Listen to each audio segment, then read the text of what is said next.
Back at them like we never left. Like we never left. Exactly. like we never left, and we are back again. And I got my red Uh, cup this time. I see you got a little libation in you. Yeah, it's I got time, a you know. couple of. I have some here for choice if I should choose to take part. We had to get the. We are partners in so many ways, but we had to get the business out of the way first. Some inspiration out to the masses, and so now, first and foremost, let's talk about what's going on in this damn country.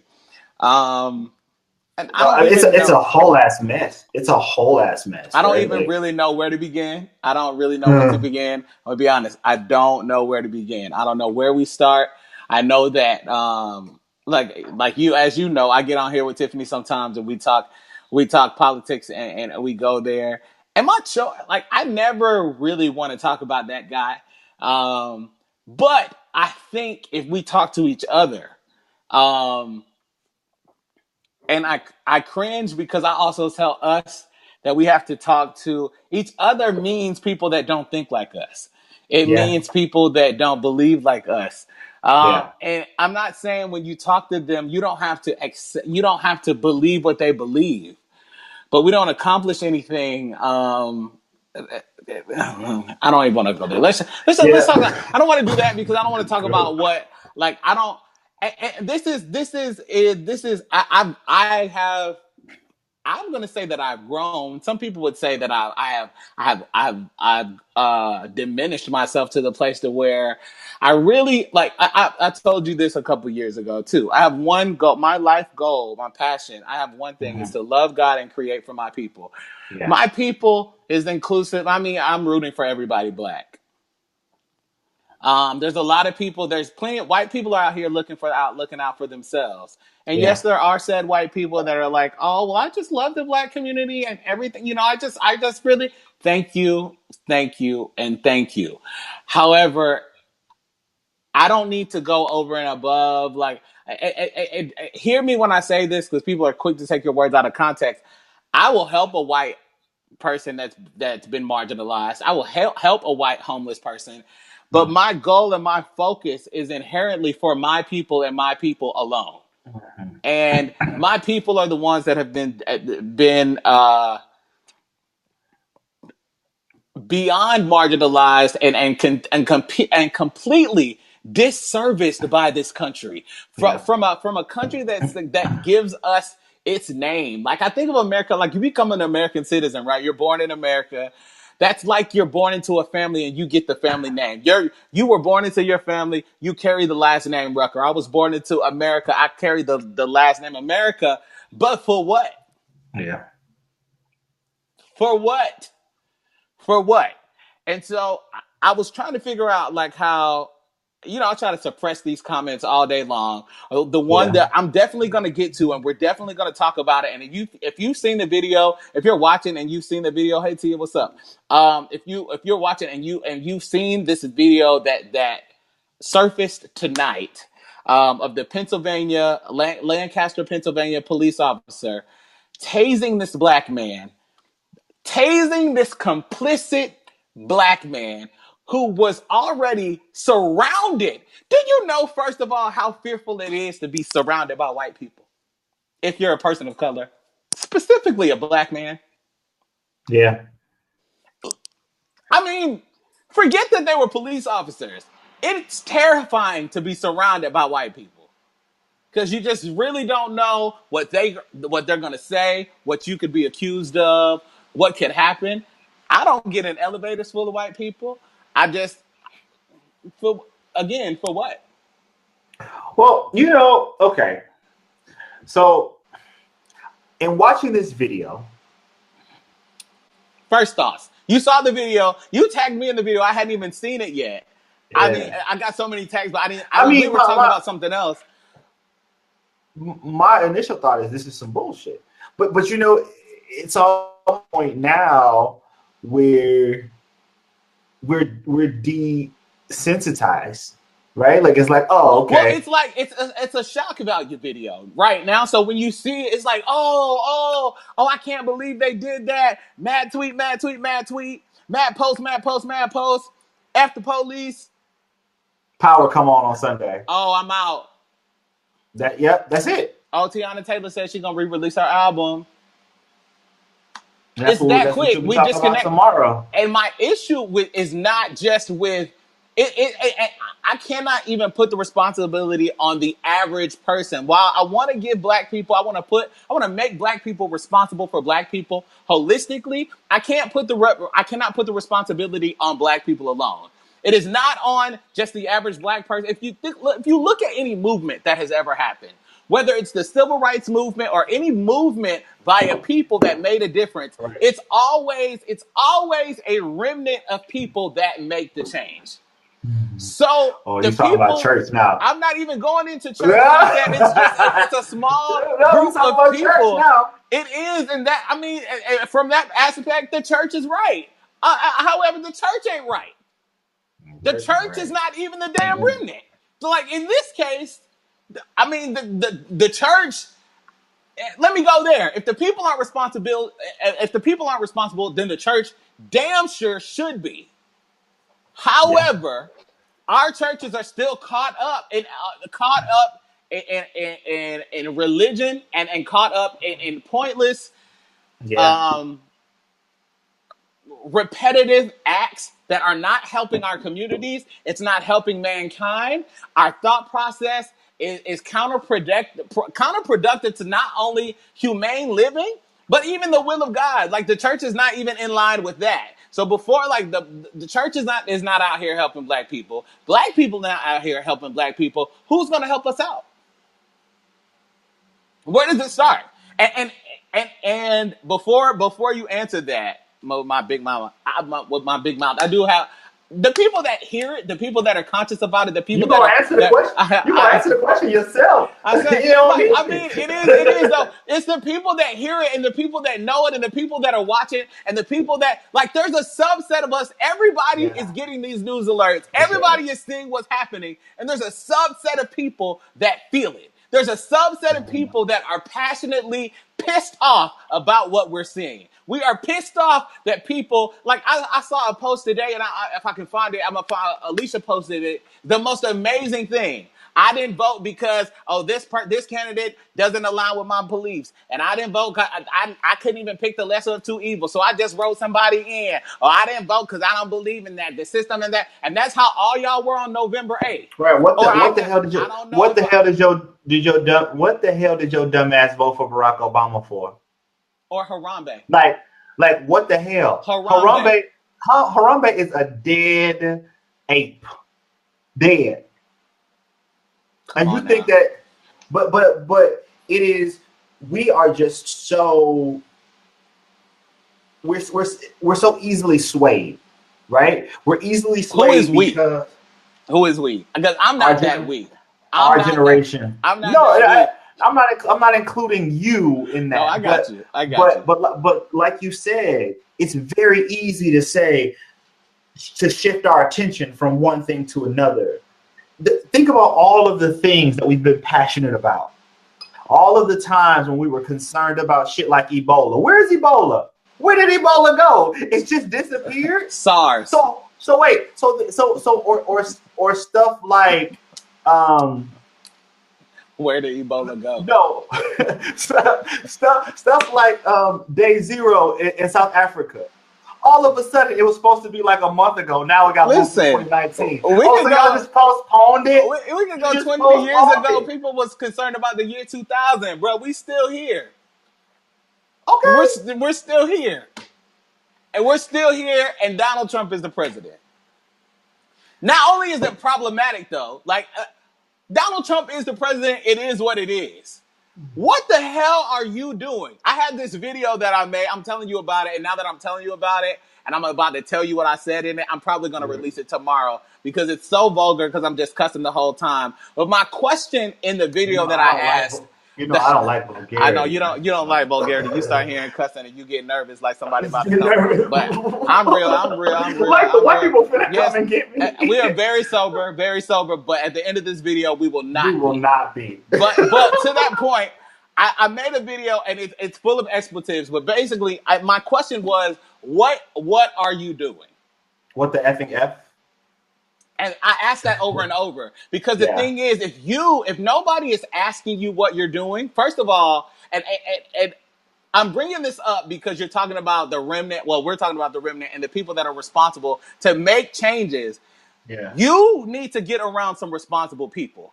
And there's only a subset of there's only a few people that are gonna watch this and really internalize it and understand what I'm saying. And you're the type of people that want to make a difference. But some of you are around the wrong people. Yeah. You're around the wrong people. And if you don't have people around you asking you what you're doing, like for example, if I have tons of people that I talk to about the bullshit from day to day, whether it's politics, whether it's church, whether it's somebody's job, whatever it is. I talk to people that You hold me go to church? accountable. You go to church? You go to church day to day? No. Okay. I don't. So I don't even know why you included that in there because that ain't the truth. These days I don't go year to year. However, I will say this. You need people around you that are going to hold you accountable Absolutely. and see the error of your own ways. Like a lot of times you can't see it. So if you don't have people around you, I have people around me all the time that if it's something that looks wrong, they're like, Alex, what the are you doing? Mm-hmm. And note this. If you don't have friends around you asking you what the F you're doing, believe that those friends that you do have around you are talking about what the F you're doing and laughing about what the F you're doing because they know it's some bullshit. And in that So your same friends regard, sit on either side.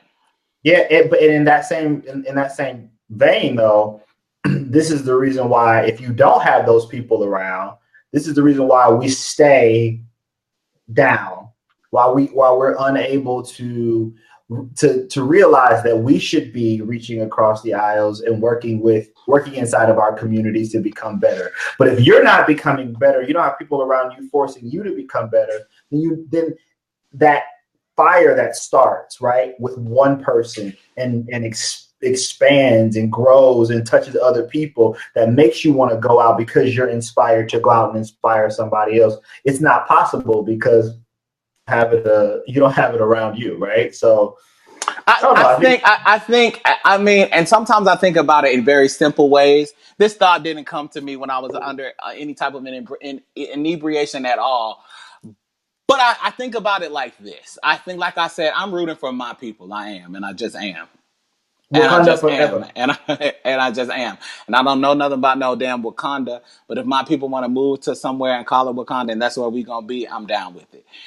Which see, But black people. but Wait, but but hold on. No, because black people are so extra. Black people are so extra that they literally would create a country and call it Wakanda and try to make what's his name?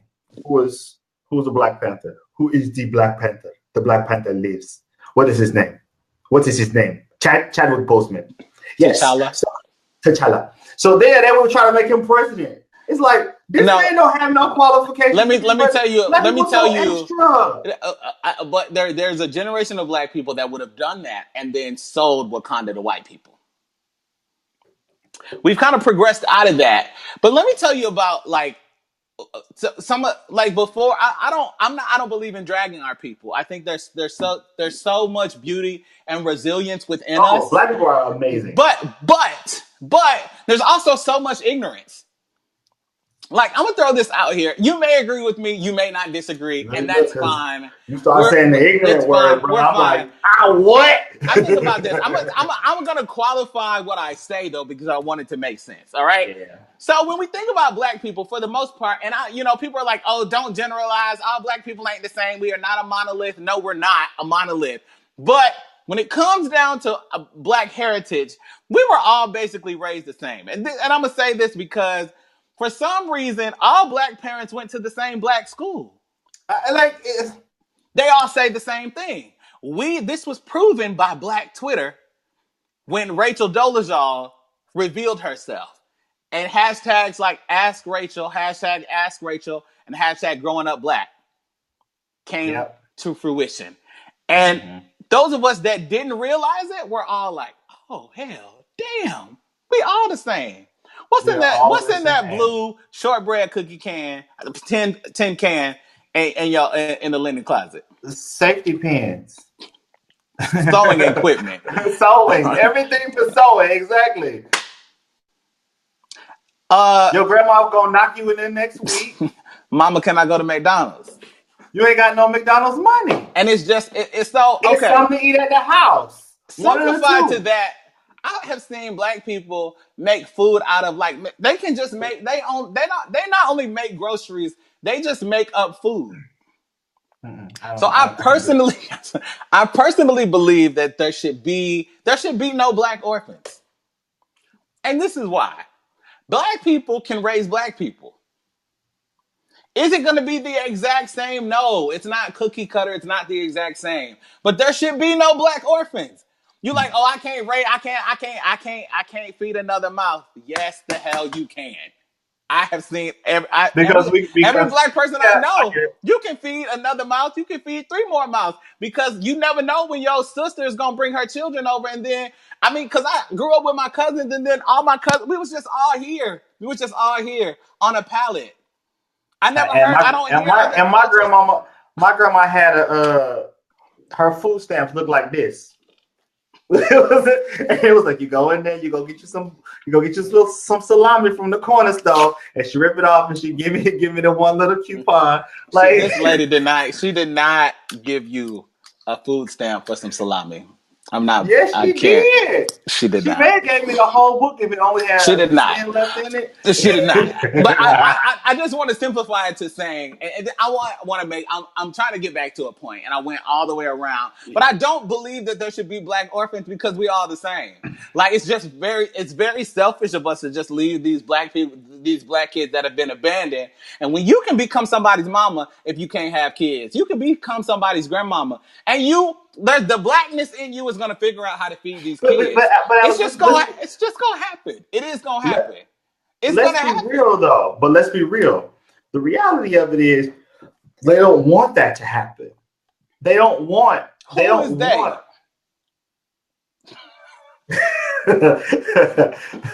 The system. I'll say it that way. Oh, the system. They don't. You're right. It's not created. It's not created for black people to thrive, regardless, right? True. So if there's an opportunity to displace a black child from their roots, right? Because they believe that our roots are dangerous. They believe because that's the narrative that they've been taught by their ancestors, and so they feed into that same negativity that believes that if we take him away from his people, I hear you, we put him with our people, he'll become better off. Go to an Ivy League school. You know, he will speak better English. He'll get better grades. He won't be as angry and upset. Let me take it a step further, and this is going to piss some people off. Like I said, I'm all for. I am as equal comes. I love like K. Michelle. I love them all. I really do. But when it comes down to it, thank you, Barbara. When it comes down to it, I also do not trust a white man raising a black man in this day society. Like I just can't. I just don't.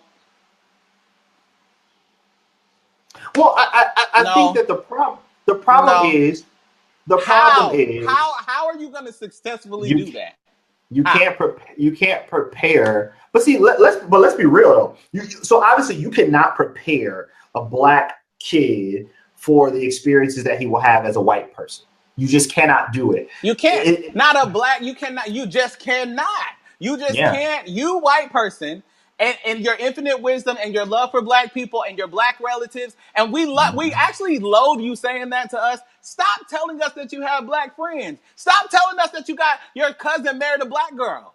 And she doesn't agree with you. Like, stop telling us that. Because I'm not going to give you an award. Yeah, you don't get an award for having a black family member. Congratulations.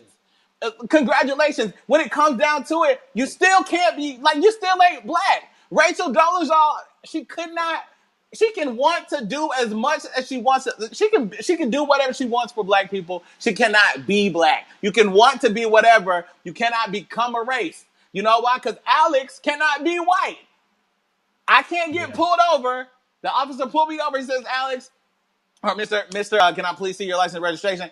Absolutely, officer. I just want you to know before you look at my license and you continue to look at me, I'm white. I can't just be that because I decided to be that. But you know, It doesn't work that way. You know, and I agree. I agree with you, Tremaine. Tremaine said that This Is Us. I don't know if you guys have seen that show. It's a really, really awesome show. It's coming back this fall, and they deal with that. This Is Us. I mean that the racial issue with a white family raising a black child, and I think they really do it in a unique way. But thank you, Barbara. Honestly, Alex, you went to a predominantly white high school. I talk about this a lot. And some people that are going to watch this know that I've talked about this even here. But go ahead, I'll cut you off. I can't. So like you, trying to express myself.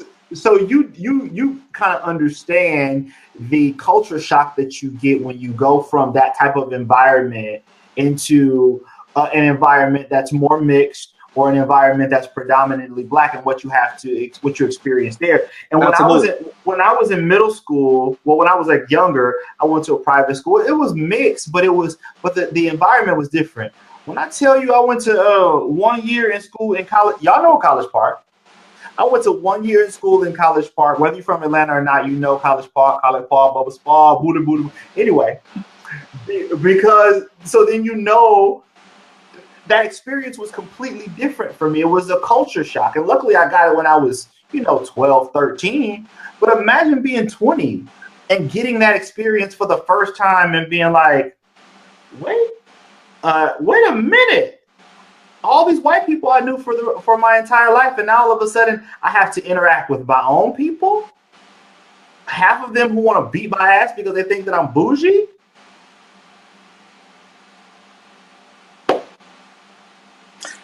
To that point, though, there are benefits of exposure, and I believe in exposure, and I believe that the desire for any parent is to give their kid a better life. I totally get it. Yeah. Although I've sat right here and said, black people, stop moving to these white suburbs because these white folks don't give a damn about your kids. Yeah. Now, some white people got in my inbox and got a little upset with me and like, well, I really care. I love you, and I know you care. But the system does not care. I'm a black kid that grew up in a predominantly white environment. Very, very white. Graduated from the whitest possible high school where we had a fencing program. You probably don't even know what the hell that is because it's really white. I know what fencing is. But my point is, in that environment that I grew up in, it was less about because the area had evolved a little bit. Racism was there. It was prevalent. There were certain things like you're black, but for the most part, it was all about social class. So I could do the same thing these white people could do because of the exposure that I had. My parents could afford it. Alex can come because we know his parents got money. Jim and Barbara talk to Sydney and Regina like, like all of the classic, whatever you saw on Disney. That's where I grew up. You ever watch the Lizzie McGuire show? That's where I grew up. You want to laugh really, really hard? Google, go on YouTube, look up Duluth High School, type in Call Me Maybe, watch that, and understand that was filmed during the school day, and then know that I went to that school. Yeah. Nevertheless, I left there and went into the real world. Yeah. I found out at 18 years old, and I already knew. I grew up in that area, but I was born into blackness. So from 10 to 18, here I was in this white world with a lot of privilege. In so many ways, I had privilege. I didn't have white privilege, but I had privilege. I had financial privilege. I had social privilege because I could go back then. Lake Lanier was safe. We was at the lake all the time. I went to the lake. And the same thing, we were just little snobby ass rich kids. That's how they looked at it. So when you lock up a white rich kid, you're going to lock up a black rich kid. They not. They just going to call our parents and they were just out here. They were out here jerking off. That's literally the type of trouble that we would get into. No one's going to shoot us out there. It just wasn't like that. I turned 18. I moved to the country into rural Georgia. And then I got a rude awakening. I don't give a damn where you're from, son. Boy, you are a black man. Govern yourself as such. So I only say this to these parents to understand. You have your kids out there. You think you're giving them the better life. You think but what you're refusing to expose them to their culture. No, Black culture is not ignorant, so don't get it twisted. Don't think that I'm saying you have to expose your kids to hip hop. I mean, hip hop is part of Black culture, but hip hop is also part of culture. So you Black people removing your kids from hip hop culture, you are at a disservice. You're doing your kids a disservice as well. But my point is, stop doing that to your kids. Stop putting them into the position to where they will not be prepared to interact with people when they get into the real world, because they are Black. They will have to deal with what is happening right now. What's happening right now has long-term effects. What you are actually doing or not doing is affecting the future for your kid.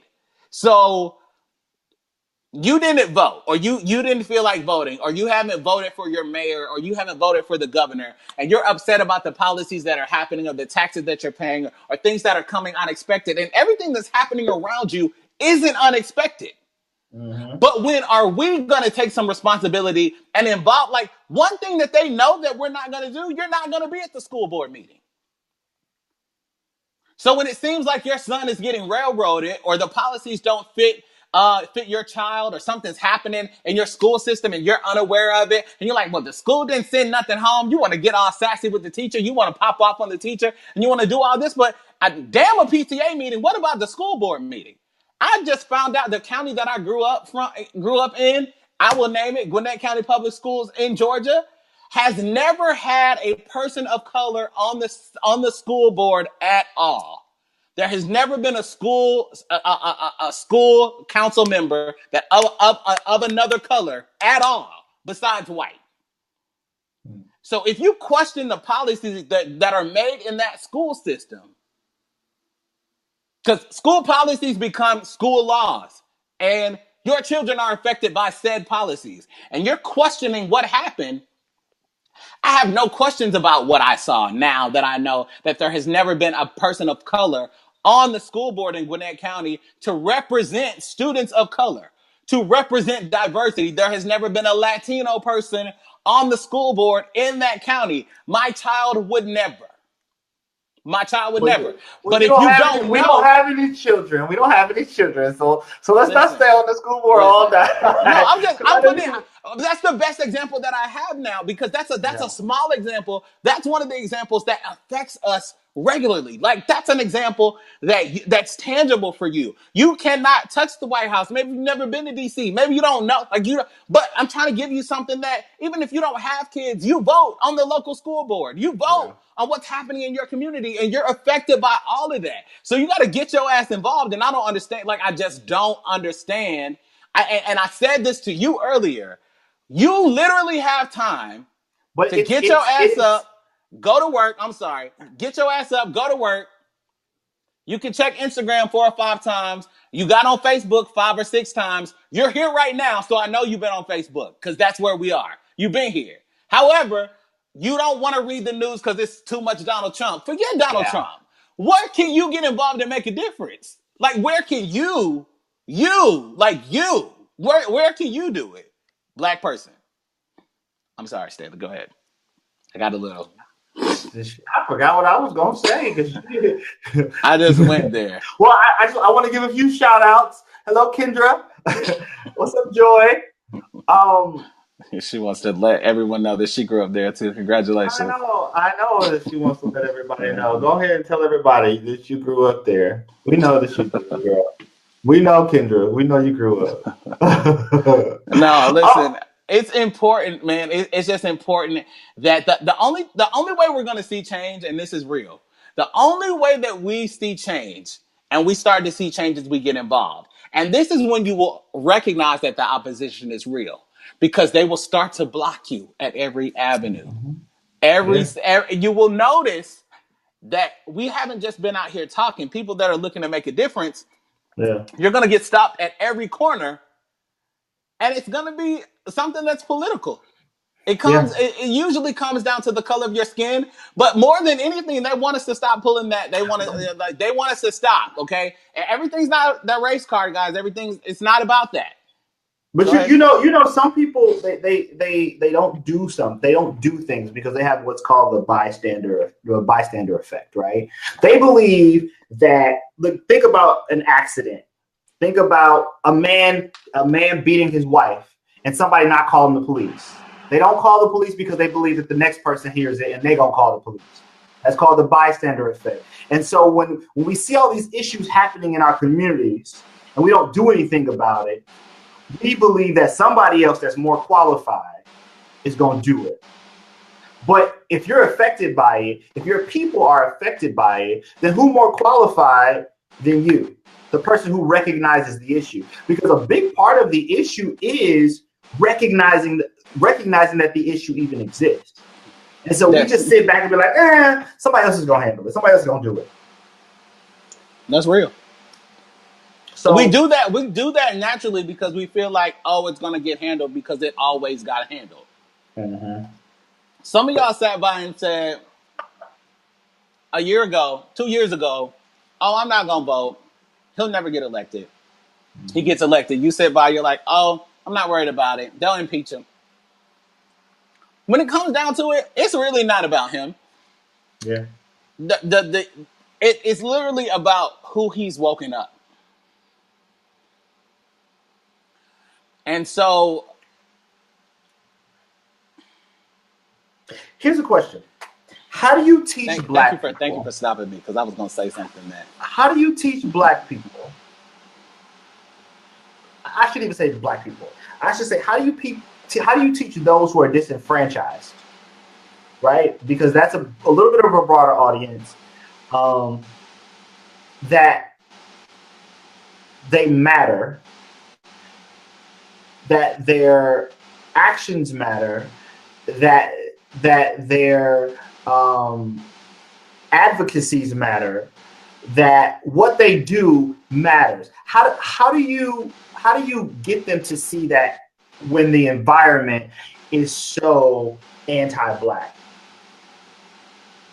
Because I think if people realize how important they are and how impactful that they can be and how strong we are when we work together, then that there will start to be that kind of shift. When we're seeing it now, right? So I think it starts here and it doesn't end. And I reference a lot of, I like to reference the industry that we work in because it's the stuff that bothers me. And the things that we are actively working to change. And a lot of times, sometimes, like people don't even understand this. Sometimes sometimes a big ass mouth like me has to shut up. And I got to go to work and I got to get things done. We have to shift the culture, but you only shift it by opening your mouth and really talking and empowering the people that feel like they are marginalized or that they are not good enough or they don't have the opportunity to. So until it's one thing, and this is why I think Atlanta is beautiful. And I tell people all the time, say what you want about Atlanta. If you want to hate on Atlanta, that's fine. There's one thing about Atlanta that nobody can change is that you go to Atlanta and you see black excellence and you see black success. People like to focus on the ignorance. Oh, everybody's famous in Atlanta. Everybody wants to be a celebrity. You know what I grew up seeing? I grew up seeing black doctors regularly. I grew up seeing black dentists regularly. I grew up seeing black politicians regularly. My entire life in Atlanta, the mayor has been black. So, literally, you do not see these things in smaller cities where black people are. I mean, hell, we're only in about 6 states. I know literally there's black people everywhere, but for the most part, black people only feel safe, like you feel right and safe and at home in about 6 states. I don't know no black person that lives in Vermont. Do I know black people are there? Sure.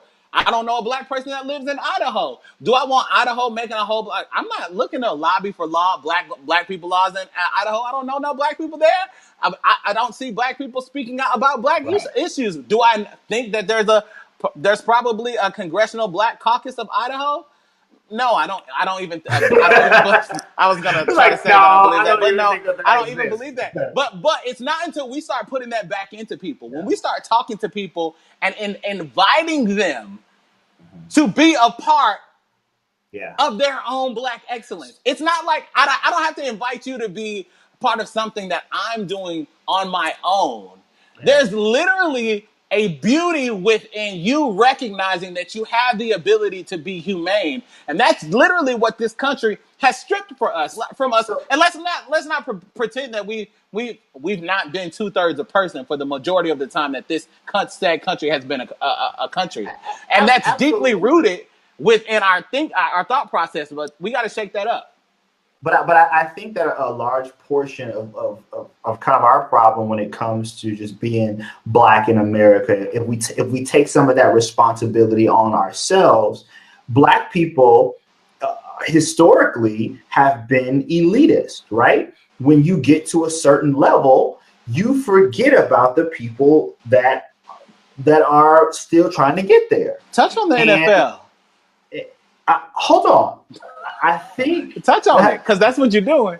You're stepping no, all I'm over. not. I'm not touching on the NFL. No, I'm but you thinking. I'm did. really But thinking about. you did. I'm thinking about how Black people, like if you think about it, just from a shade perspective, like there's always been the perspective that the lighter that you are, if you pass that paper bag test, then somehow you're better than someone who's a little bit more dark skinned, right? And while we have started to embrace our darker skinned counterparts, right? Our darker skinned African Americans, Talk about it, there's but still a long way to go, right? Agree. And so when you think about when we get to a certain level, or some of us were never even exposed to the ghetto, you know what I'm saying?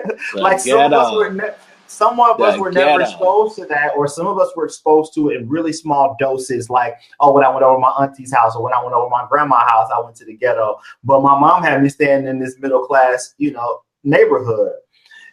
And so we don't really know how to sometimes reach back out and say, you are one of those people that I need to pull to this side, right? Come here, sugar. Let me talk to you for a few moments, right? Like we don't know how. We don't know how to do that. And so what we do is we disassociate ourselves with the ghetto, right? and we act like the ghetto doesn't exist, except for when we want to talk about how disenfranchised our people are. Yeah. But that's really bullshit, because you're not going to those disenfranchised people because you're scared to go to the ghetto or whatever, right? So you're not going back to them and you're gonna keep singing that, bro. I'm gonna sing it all night. But you know what I'm saying? Like, so we're afraid to do that for one reason or another. And I'm not eliminating myself or excusing myself from that, because I feel like in the same regard, I've done the same thing, and it's horrible, because those are the people that we need to help the most. No, I agree. I think that while I know that the change starts with us, I think that we do ourselves a disservice if we don't address the pain. And so many times it's hard to talk to people that aren't informed, and when we as a community decide to turn things off and pretend that they're not happening and pretend that they're going to go away. And yes, we have to think about and bringing these conversations together in different ways. Like we literally have to I get to the point with y'all, with when I'm talking to my friends, where it's like, if I continue to talk about this, I'm going to have to start smoking cigarettes, and I have severe asthma, so I would probably die. And I'm okay with that after I watch the news for, 10 minutes. And it's unfortunate, but we have to get to the point to where we start having these conversations so that we can literally,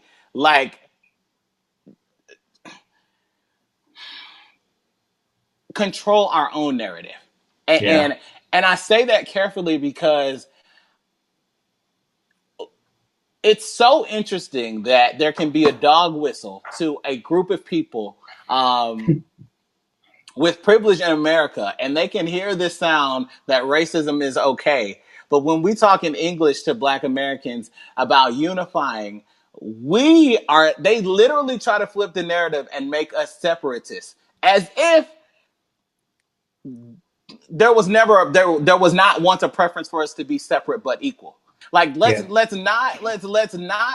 I there's some factual data that shows that we did much better when we were separate anyway. Not that I'm saying or advocating that we should go back to that, but if we don't take hold of our communities, and the other reason I tell these Black parents not to take their kids into these white communities, there are great Black teachers out there that care about your damn kids. And you may find a great white teacher too. Like, I'm not saying that that's not going to happen, but I guarantee you that the generation, and what I love about, like, there is a subset of our generation that is woke. And you brought up like the light skin versus dark skin thing. Our Black people are embracing their Black because it's beautiful. And we have to thank Black women for this natural hair revolution that we are in right now, because Black women led the way and said, you know what, I'll be damned if I put another perm into my head and burn my hair and get rid of my edges. I like my edges.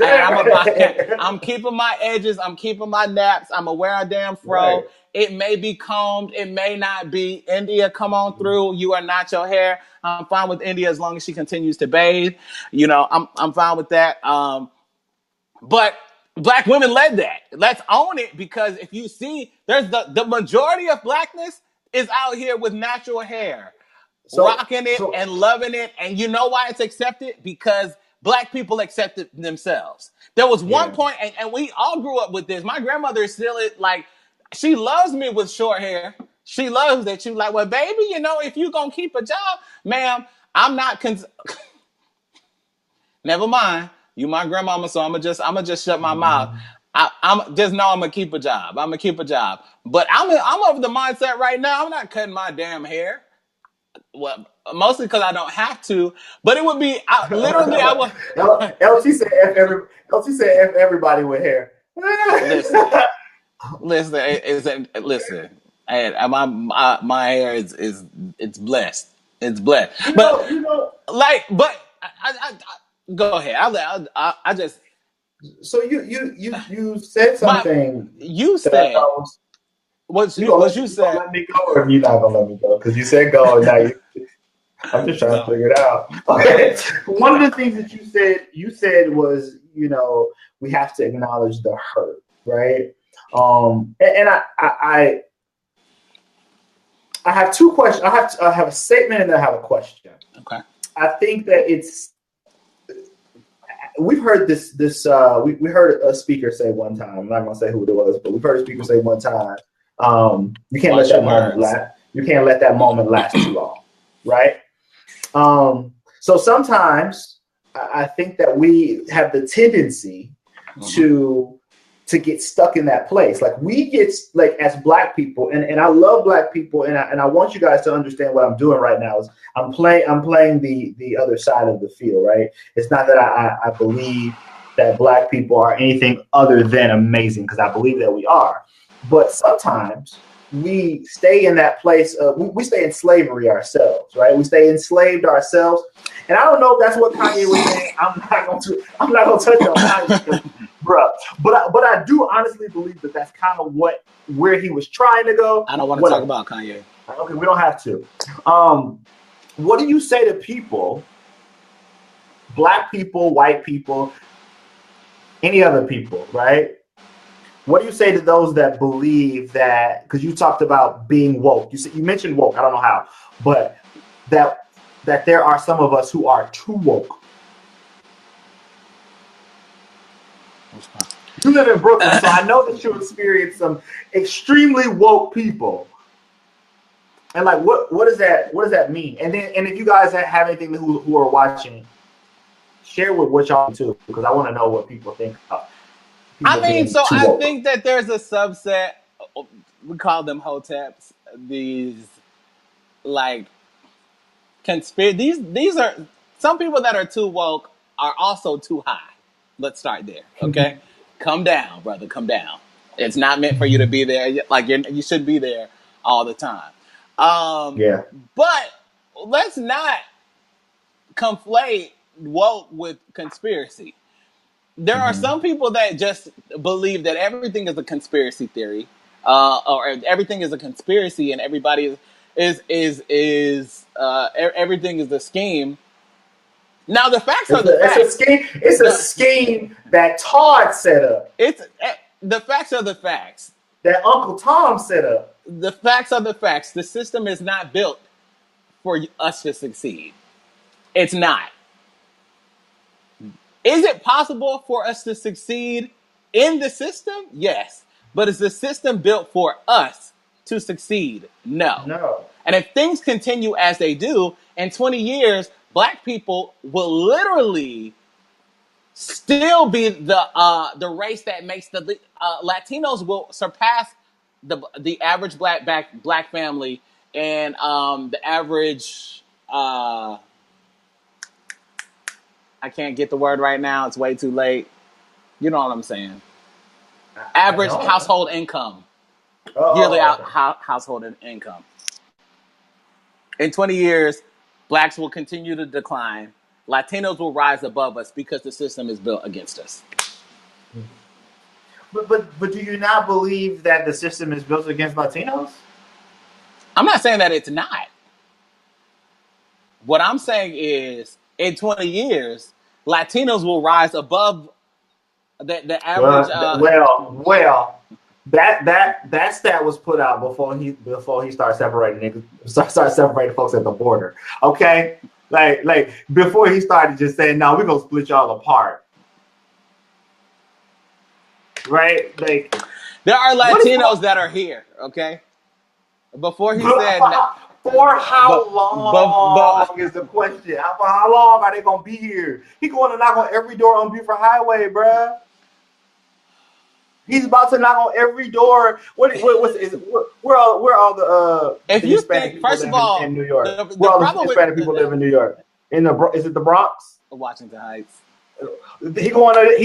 He don't care if you Puerto Rican, Black, Dominican, Mexican. He don't care if you have a certain hue. You in trouble. You in danger, girl. Isn't it interesting that somebody that does not even have a humanistic hue has issues of people that have, actual color? Let's not. It's orange. It's orange, and it's amazing. I talked to plenty of people. All of them, they love it. Amazing guy, by the way. Yeah, man. I try, so I started this. I wanted to start off with the question: what are we gonna do? And that question still stands. Are we literally going to sit? Because the thing is, we do a lot of sitting. And is you gonna ball up like a bitch, or is you gonna stand up like a man? Bigly, LT, bigly. I'm sorry. Alex. This nigga just became Stan Rucker just became Maceo and Donald Trump in a 15-second span. Something is wrong with you. No, everything is right with you. Okay, right now I'm good. All right, but my question to you and y'all, all of y'all, Gerald, LT, Tremaine, Tia, all of you, what are we gonna do? And the reason that I'm asking this question, it's a relevant question, and it's really, really, really, really, really, really, really important. And I'm the type of person that is compelled to do things, and I end up doing things like people like to volunteer me. I don't really I be speaking about things that need to get done, and then people are like, oh, well, why don't you do it? Well, no, we all need to do something, but you see my point. But what are we gonna do? Like, if we don't. Some of y'all need to stand up in your communities, and you need to go run for mayor.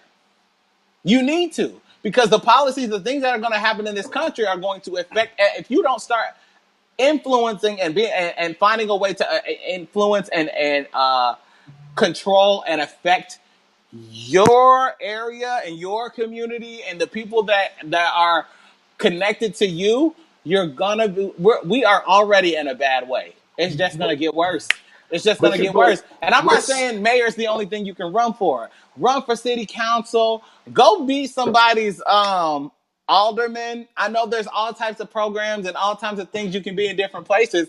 Be something. Hell, Cynthia from Sex and the City is trying to run for governor of New York. Like, why not? Why not? Why not? Yes, you will get blocked. Yes, you can stand up. Yes, you can make a difference. Yes, you can. And in my mind, I said I want to run for something at one point. It may have to come sooner than later. but It may. I Hey, I'm gonna let you go ahead because I have something else to say that's gonna piss some people off. But go ahead. that I think though that is an important part of the equation. I think we also have to teach our people how to support one another, right? Because there's no point in me running for mayor. I didn't know you was gonna preach tonight. If my people don't know how to support me, right? If my people who are called by my name, come on now. Okay, no, that's you preaching. I feel like if we don't teach our people how to support one another, how to not be crabs in a bucket, how to not think that Instagram is real life and realize that life that happens outside of Instagram and the goals and the purpose and that you had before you were introduced to Instagram and Twitter and Facebook, that those are the real life things that we need to be focusing on, then me running for mayor, you running for mayor, running for city council don't make a difference because I'm not going to have the support. Because what I'm speaking is not going to be attractive to racists, right? It's not going to be attractive to black people, to white people. It's not going to sound good to them, right? But to people who understand that there is in fact real disenfranchisement, that there are in fact opportunities for us to build our communities, not from a white perspective, but from the perspective of people who are disenfranchised. If those people don't know that they need to come out and vote for me, then that's not going to do anything to change, right? So we got to start to work on teaching our kids how to, despite the fact. So I'm reading this book called I just finished it, The Subtle Art of Not Giving a Fuck, right? And so say the title again one more time for me. The Subtle Art of Not Giving a Fuck. Mm-hmm.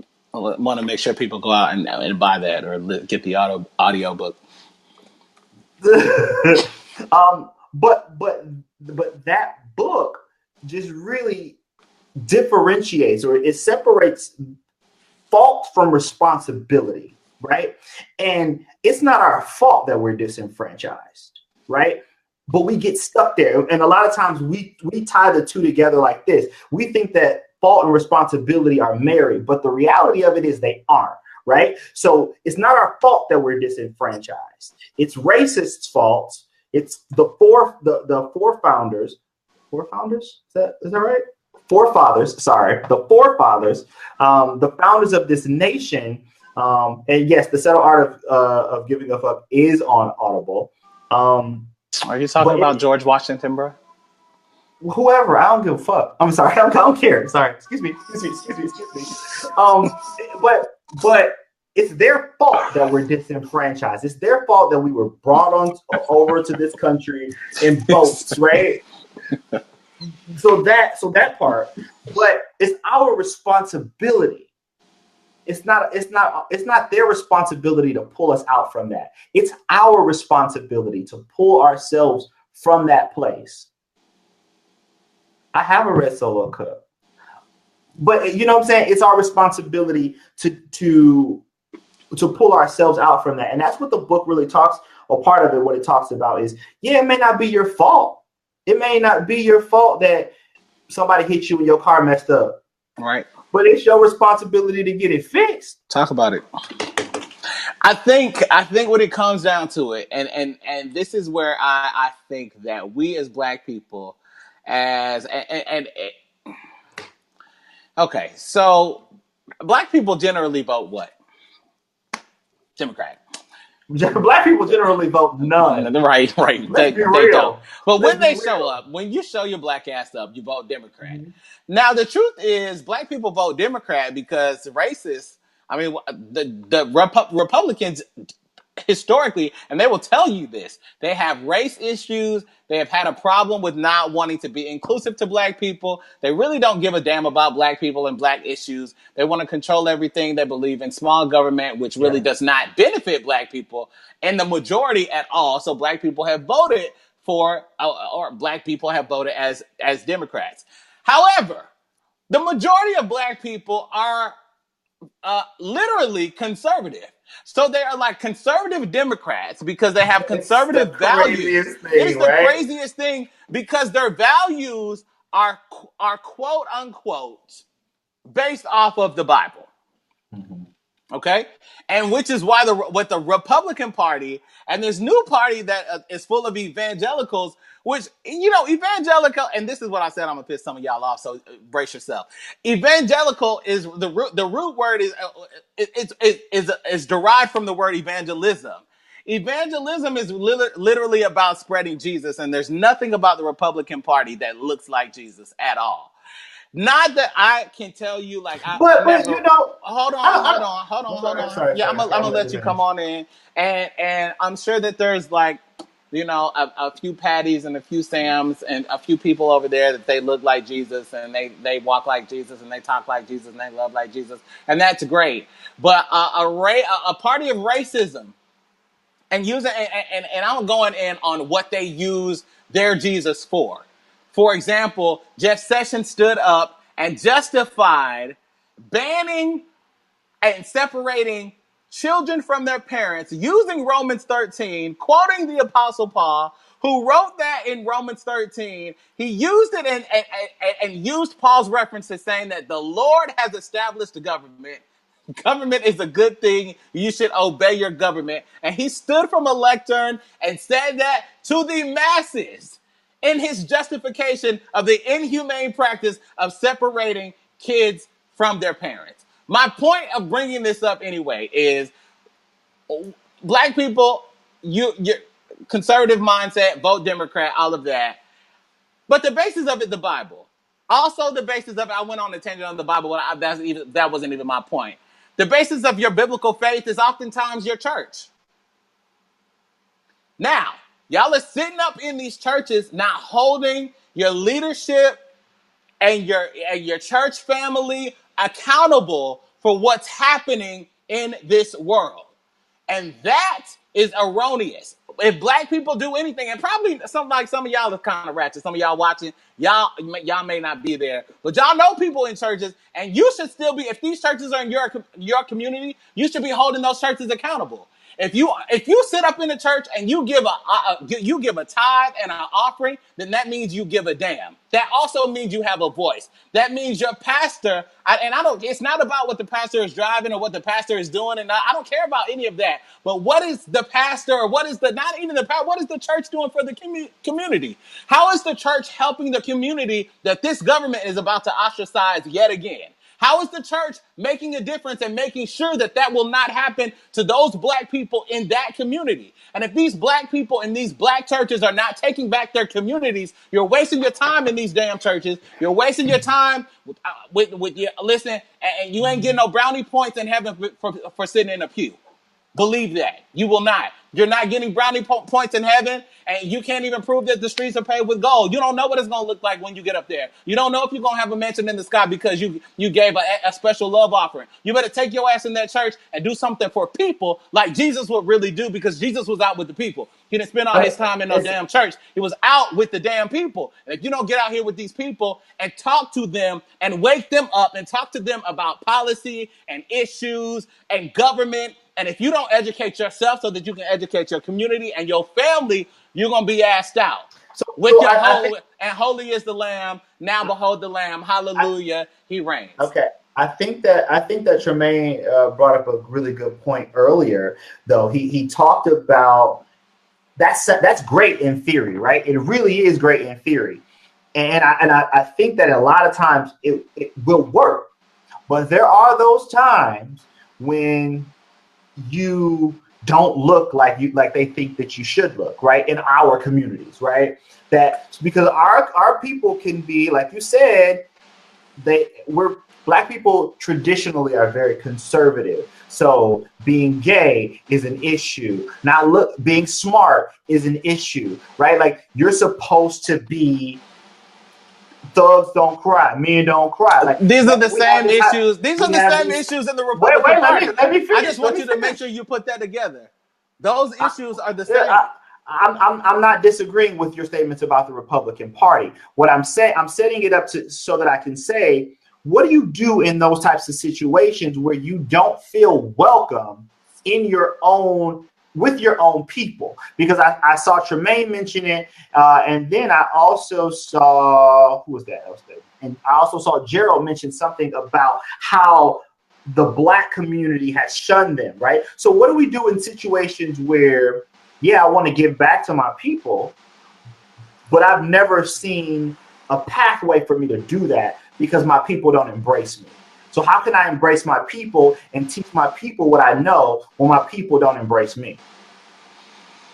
Well, two things there. I think that you don't have to remain in a place that you don't feel welcome. That's first and foremost.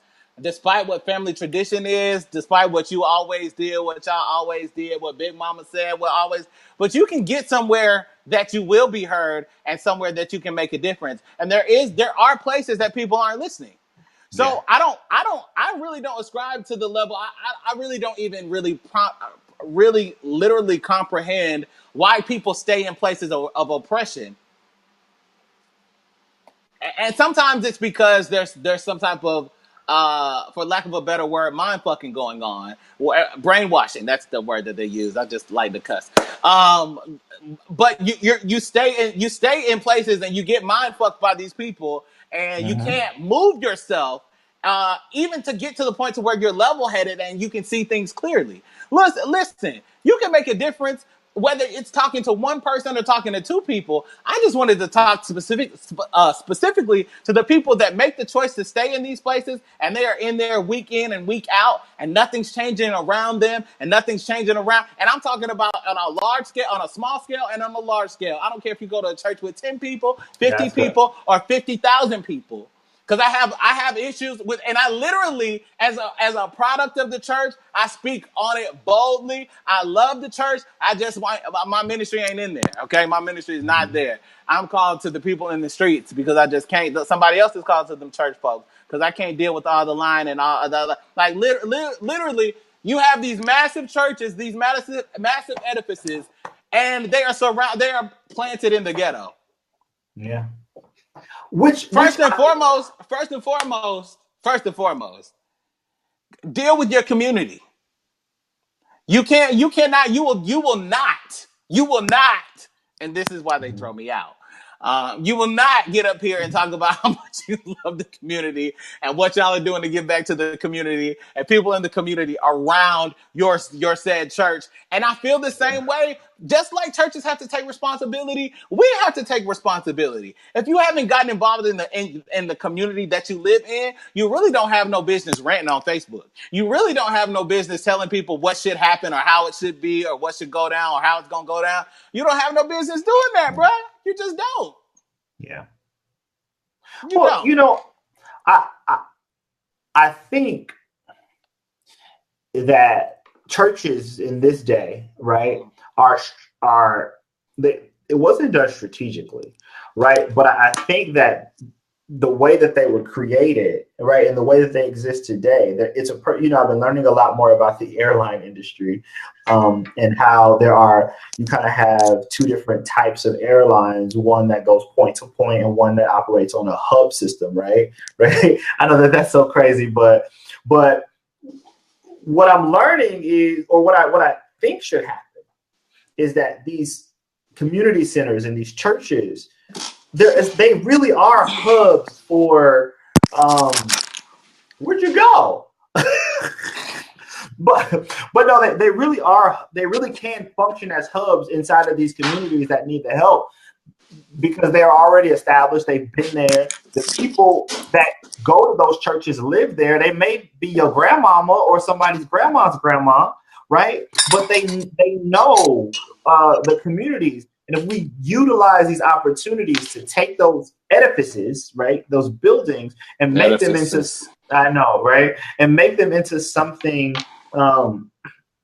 that is useful to the community on a daily basis, as opposed to just on Sunday when the pastor not doing his carpenter job, right?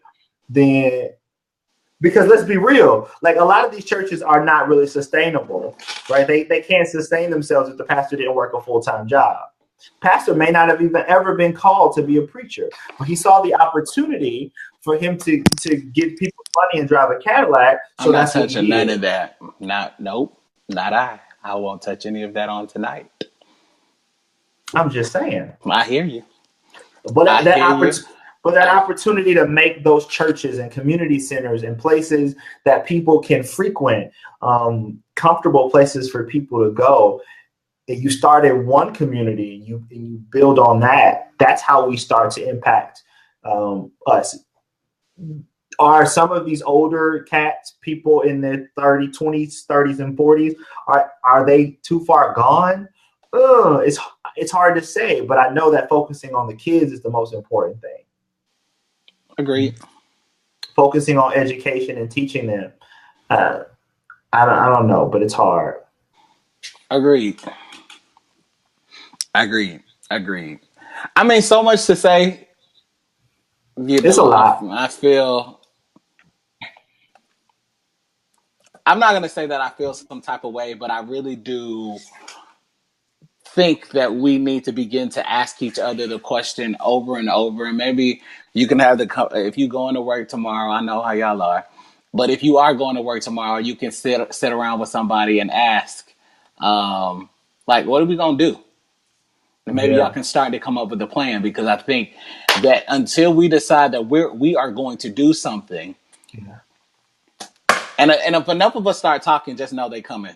You know what I'm saying? I mean, let's be real though. Like, everybody is not meant to go and pick up trash on the street or go. Oh, we discussed. We know that. Yeah, everybody's not meant to tutor little black kids, because some of y'all are stupid, right? And that's the reality. I mean, I'm not gonna lie. Some of y'all, I don't want y'all to teach. I wouldn't want y'all to teach my child a sentence structure. I wouldn't want you to teach my dog a sentence structure. Like that. Some of y'all don't know subject verb agreement. Some of you don't do it. Some of you don't know. Some of you don't know sentence structure. Let's just start there. Yeah. But I mean, I think that it does start with conversation, and we know everybody doesn't make a difference. Like everybody's not called to it. Like you're not gonna. Some people are just gonna look at this and they'll be like, "Oh, y'all talk some good shit. That was great. Good for y'all. Yeah. I'm not gonna do anything. I don't give a damn. I can't wait till you do it. I'll get involved that way." Volunteering is. I saw somebody say, "I just like to volunteer." Bro, volunteer. Do it. Go volunteer. Go volunteer every fucking where. In my opinion, just go. Just go. Like I go back to saying, if we don't show up, nobody is, because nobody's checking for us, and the expectation is like white people don't like to be generalized, just like black people don't like to be generalized. Yeah. But I do know that white people love black people. They hate to see successful ones, though. They do. They hate to see successful ones, or they're surprised when they see someone who can speak proper English. Oh, you speak very well. Very well for who? For whom? Right? Like, no, and so I agree.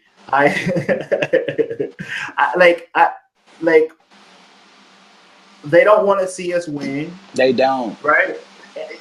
And so everything that we say, when we say they, it's not anybody specifically. So when I say black people, like a community for black people, because I know LT caught on to that, I'm not talking about every black. Some people are just niggas, and they're gonna always be niggas, and it's not gonna change. And they're gonna be they don't see the value of life. They don't understand how important it is to exist. So they will take your life for. I had a friend who. I'm gonna be honest though. Can I be Whose honest? brother got killed. His brother got killed for iPhone and some Jordans. That was the value. That was the value that somebody placed on his life. I want to be honest. I think sometimes people don't see the value of life because nobody has shown them that their life is valued. Absolutely. It runs deep. But I think that's part of the answer to what are we gonna do if we don't start. And to me, it all comes back to love. I sound like Diddy. Call me love. If we don't start loving on each other, and love doesn't look like, it's not about the affectionate type love. It's like love, I care type love. Yeah. Like love, I'm a human type love. Yeah. It's the type like of love. If I see that you are hungry, I'm going to buy you something to eat, and I'm not going to look in the other direction. Like, okay, I know you live in New York. You see a whole bunch of homeless people. You can't give every homeless person $1. You don't even have that much cash. If I see you every day, absolutely not. I'm gonna say you can walk with. I can follow. You can follow me to somewhere where I could get you a job. I'm not. If I see you every day, where I can get you a job. I'm not like, I walk past a bunch of Subways and Dunkin' Donuts, people hiring all the time, and you sit in front of this Dunkin' Donuts every single day, my black brother. Absolutely not. Ma'am, sir. No. Get the hell on somewhere. I can't determine if it's a ma'am or a sir, so I just call it ma'am, sir. But I guess the question would be like, where do you draw the line? Like, okay, so I show love to you, but like, is there a point where it's just like you too far gone? No. I think that I once believed that, but I don't believe that anymore. I don't think so. I do believe that people can be rehabilitated and people can be loved back into being humane people. Like, some people are just, they're just tight and they are calloused and they're just rude and they're burly and surly and angry all the time because they've never been loved. And those are the people that need the love the most. They need the love the most. And I'm gonna be honest. There are some days that I'm not the nigga to give you that love. And like I used to tell you all the time, I never had a "What Would Jesus Do" bracelet because I never asked it because I never cared. Because I'm not Jesus and I don't want to be him. But his homie Peter used to cut niggas away. I know he cut a nigga's ear off. And I'm more prone to doing something like that. So I would love you, but I can still cut you. So I'm somewhere in between that. So, like I said, the days you feel like love, damn it, it's not that simple. I mean, it's not that difficult. It is simple. The days you feel like doing it, do it. The days you don't, but there are people, like, you encounter people every single day. Come on now, bro. You know, and I'm not telling you like this nigga looks like he's gonna shank somebody and you know he just needs a hug. I'm not telling you to put your life in danger and go hug this man. You know, I mean, but you never know. You just never know.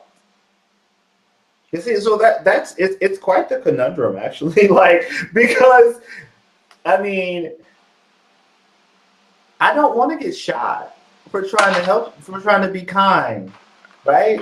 And that is, I sometimes I can be kind, but if I see, like, I have to be 100% honest, and I know that this is going to make some women hate me, but when I see a woman who if it's nighttime and she got a flat tire, I'm just like, damn, sis.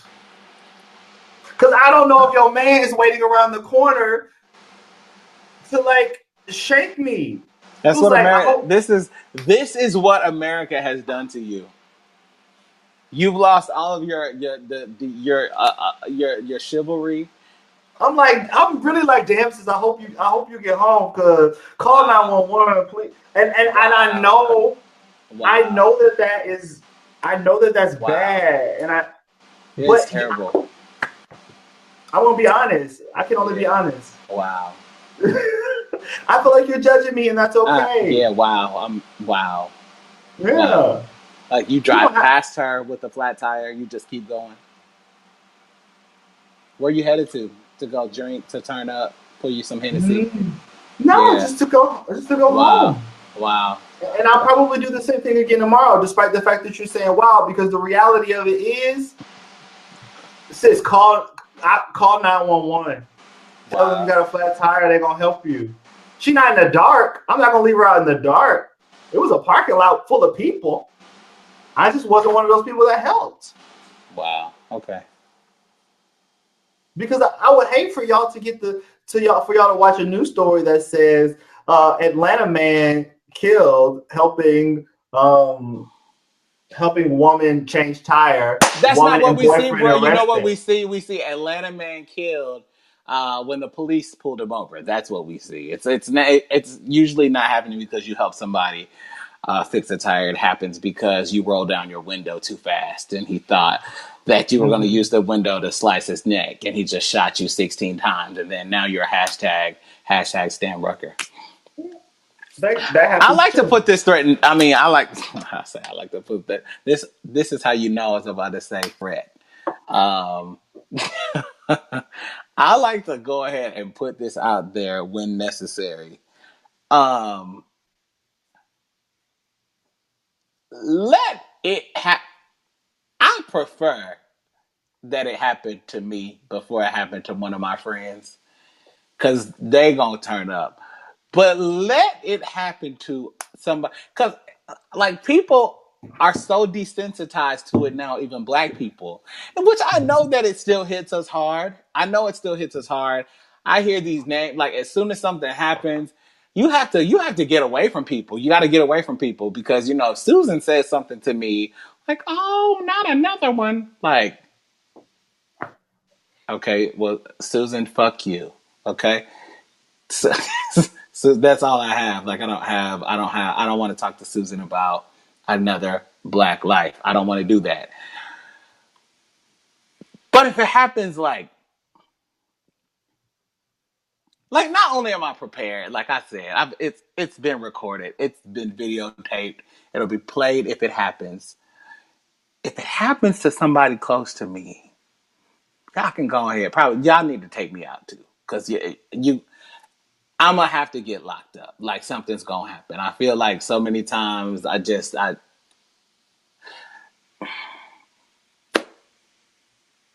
I mean, yeah, I mean, I don't. I think I think we really have to.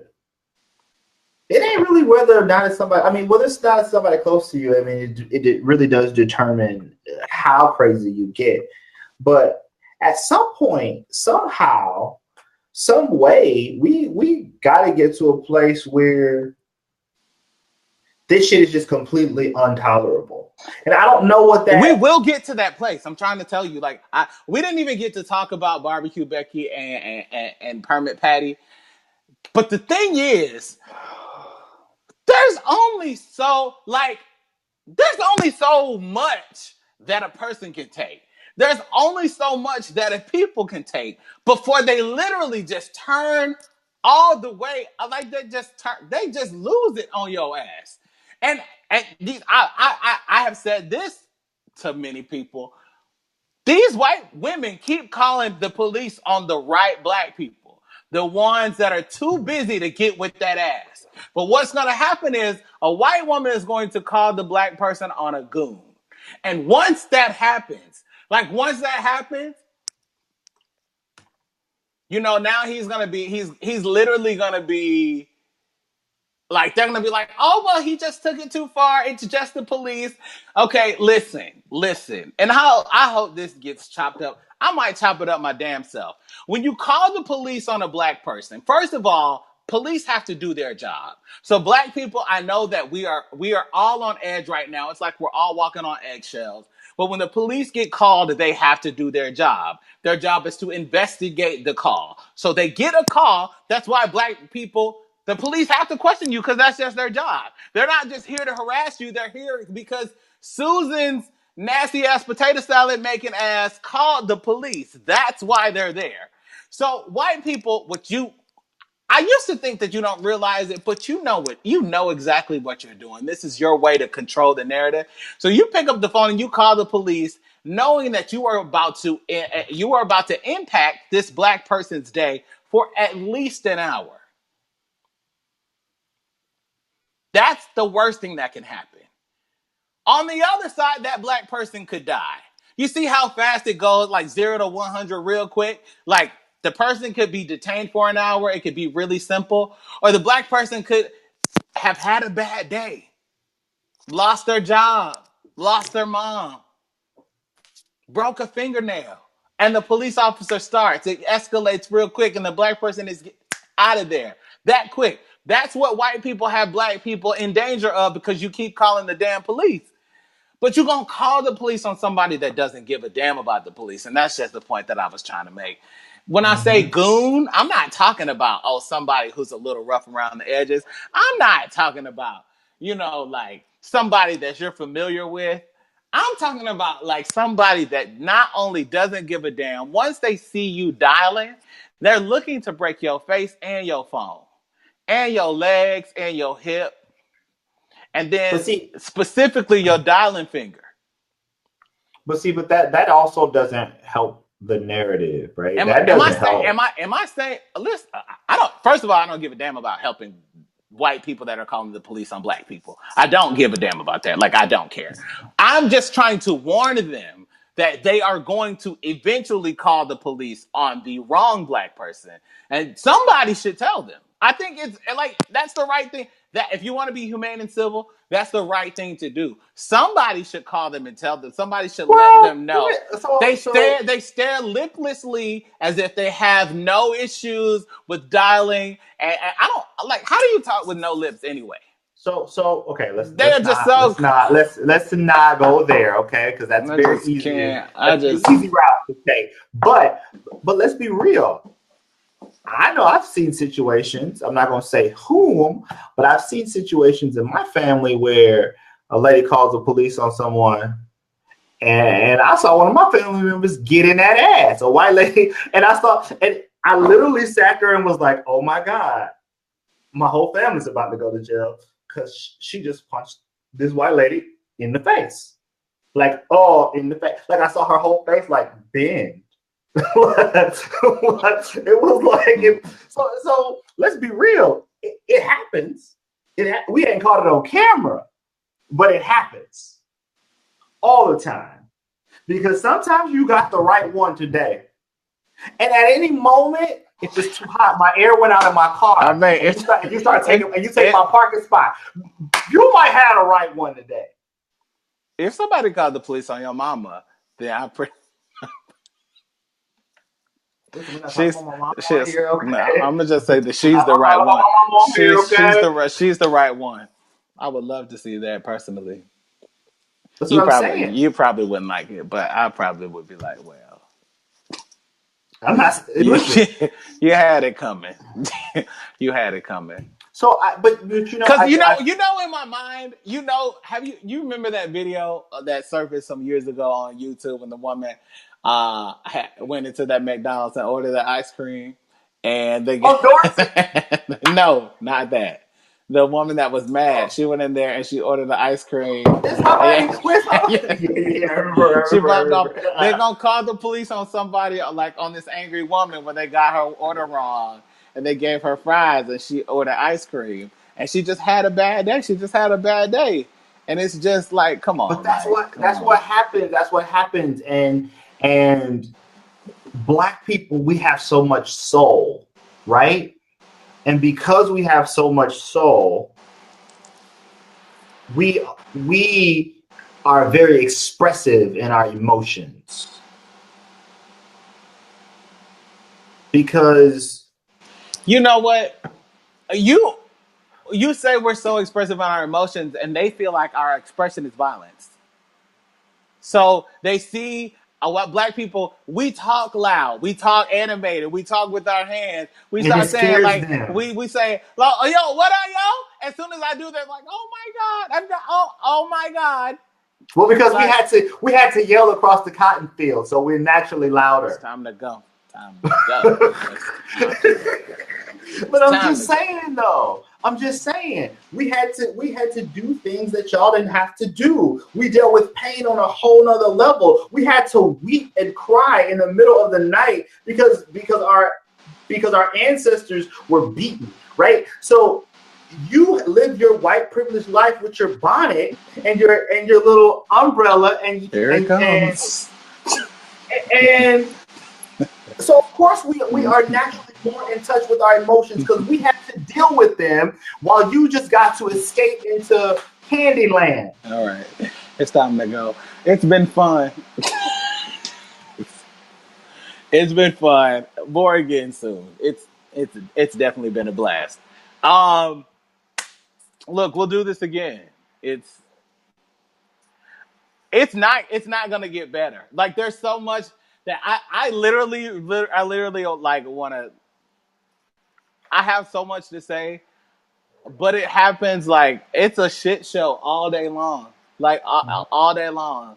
Like I did want to know what y'all thought about Sarah Sanders getting asked to leave that restaurant. I did want to know what y'all thought about her getting the Democrats coming for Maxine Waters like she was out of pocket. Like I really want to know, and I really want to know if y'all watching the NFL when it comes back. Like all these things I want to know. Like I just want to know. We gotta talk about it next week because I can't legit. I just no, I'm not watching the NFL. Fuck Sarah Sanders. What else do I gotta say? There's a whole lot more. Oh, and then the Supreme Court justice. This is a mess. Next week I'm gonna come. I don't know how to pretend like I don't have lips. I can't do them very well, but Alex.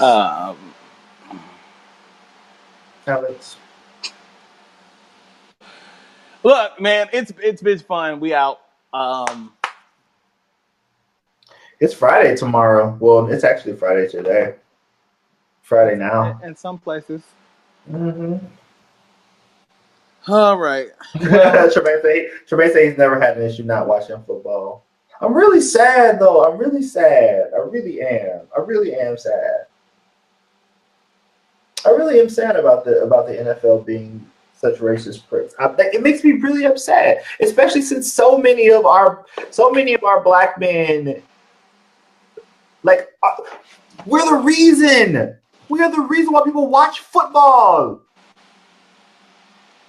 Let them watch soccer. You're gonna sit up there and do that bullshit, pissing me off.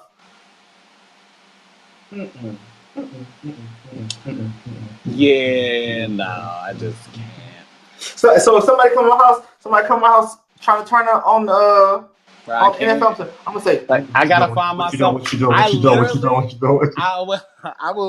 I will say that my drink, like I literally just had a drink instead of the football game because, like, what am I gonna do? Like, I was kind of at a disservice because who wants to watch the Giants or the Jets, and that's what they play up here, and I'm not playing. Like, I was already pissed with the NFL, so I wasn't getting no NFL Sunday ticket so I could watch like the teams that I want to watch. But I really have an issue with it. Like, I'm definitely not invested in that bullshit at all.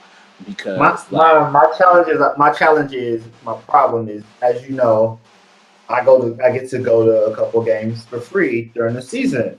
It's like, but I want then the Super Bowl's gonna be here this year. It's like you want to watch up until that point. No, I feel like Tremaine caught the precious the reenactment. What you doing? I really feel like from a morality standpoint, you have to stand for something, and we can't we just they take the black dollar for granted. That's what I do know. They take that black they take the black. There's that part. You got big niggas that can move around across a field that you can trade to somebody else without their say so. And now you're gonna tell them that they can't kneel when they want to kneel, or else they're gonna get punished. So on that note, we out. bye. Until next Bye. week.